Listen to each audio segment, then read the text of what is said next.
Hello, I am Charlotte Hollands Corden, here to present part 2 of Art and Anthropology in Graphic Form, Exceptional Experience and Extraordinary Collaboration in the Making of Light in Dark Times, the Human Search for Meaning. The experience of making light in dark times has been an exceptional one. It was born out of EASA's inspirational words spoken as president to the American Anthropological Association in December 2017. Since that time, Elise and I have spent months together inquiring into the deepest meanings of her words and how best to portray them. Light in Dark Times is the result. A beautiful expression of artistry and anthropology that combines visual meaning with academic prowess and unites the work of anthropologists, philosophers, writers, and poets, and others, asking the central question, how do we want to be human? In this short paper, I will give you a summary of my experience in the making of this book, and end with a glimpse inside one of the chapters from Light in Dark Times. It was January 2018 when we began the process of turning Elise's speech into a book format. At the beginning, there were many questions to answer. Would it be a comic strip or abstract? Would I draw characters that speak or focus on describing the meaning behind her words? Months went by and progress was slow. I needed time with Elise, questioning her words so that I could comprehend the meaning of each sentence and create drawings that communicated that meaning implicitly. I wanted every drawing to display the deepest essence of her words with originality, clarity, and honesty. That summer, we set up a working space in her basement.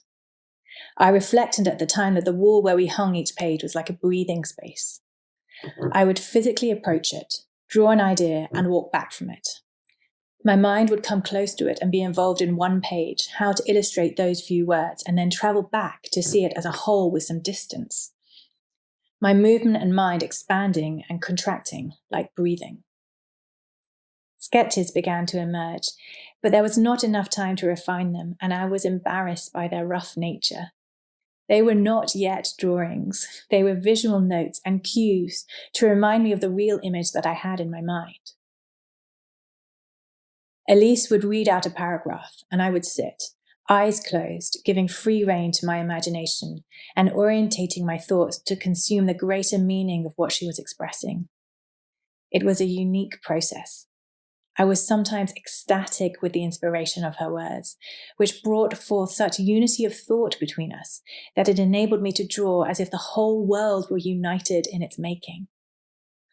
Other times, her words revealed my own struggles with unconscious prejudices that were hard to accept. There is one specific moment of revelation I remember vividly. I was attempting to describe looking but not seeing, and seeing but not perceiving. It was difficult because I could not draw these words using symbolic or abstract illustration. This process of seeing, perceiving, and understanding needs a great volume of human will behind it, and I knew I must show this will and dedication to seeking knowledge through a character on the page. I was pacing the room in circles, waiting for an idea to land. I watched my feet walk over the same spot on the floor repeatedly, and suddenly, revelation arrived. My body was walking around and around, searching for a way to see. I realized that I was acting out in real time the same concept that I was attempting to draw. It should be a drawing of Elise's character, pacing in circles, and the landscape around revealing light and life as symbols of seeing and perceiving. In that moment, the whole world seemed unified in its desire to bring this project into being. Here is a small piece of it. An excerpt from chapter 5 that follows Elise in red and myself in blue as we move through some of Hannah Arendt's writings. Light in Dark Times, Chapter 5, on Envisioning an Alternative World, First, we need to know the world. We are not alone in turning to Arendt for guidance in these dark times. Sales of her books are reported to have skyrocketed in the US since the November 2016 election, reflecting worries about the slippery slope of ideological racism, mass incarceration, the denial of reality, lying the truth alongside attacks on the media, ever-present and ever-growing militarism, hyper-nationalism, and the enforced oblivion of over 70 million refugees worldwide. Arendt's scholarship on power was centered on its political dimensions. For her, the power that makes human beings superfluous, that transforms them into something less than human, is, by her definition, radical evil, which is rooted in particular systems. Of course, Arendt was focused on the system of totalitarianism and its manifestation in Nazi Germany and Stalin's Soviet Union. Arendt also wrote about human attachment as a form of fraternity, or recognition of a common humanity. She observed that humanity manifests itself in such brotherhood most frequently in dark times. It has appeared historically among persecuted people and enslaved groups. Thus, human attachment is not a natural affinity, but, for her, is the great privilege of pariah peoples, the outsiders.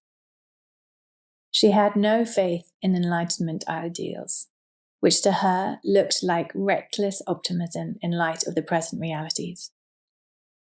Even so, Arendt never fell into melancholy, and she saw possibility in a process of mutual understanding on a gigantic scale. We put together these strands of Arendt's philosophies because, as anthropologists, we see how they connect with those projects in anthropology that examine how societies become unequal, how certain political and economic systems can render some humans redundant or superfluous, and how they turn certain groups into pariahs. Anthropologists may not be of the pariah peoples, but by way of the holistic study of humankind, or by means of participant observation, or by sensibility, many are drawn to those who have been displaced and dispossessed, despised and dehumanized. A starting point for a multitude of projects that comprise a rich store of anthropological knowledge, produced by anthropologists from all over the world about humanity anywhere and everywhere. It is from within this collective body of knowledge that anthropologists offer illumination, a way to know the world. It contains the specificities about human life across geographic and political space and over time that protect us from making mistaken generalizations. It contains the details that allow us to identify patterns, similarities, analogies, and precedents so that we may be alert to the direction in which the world may be heading without jumping to false conclusions. It contains the raw material for a process of mutual understanding on a grand scale. That's the story.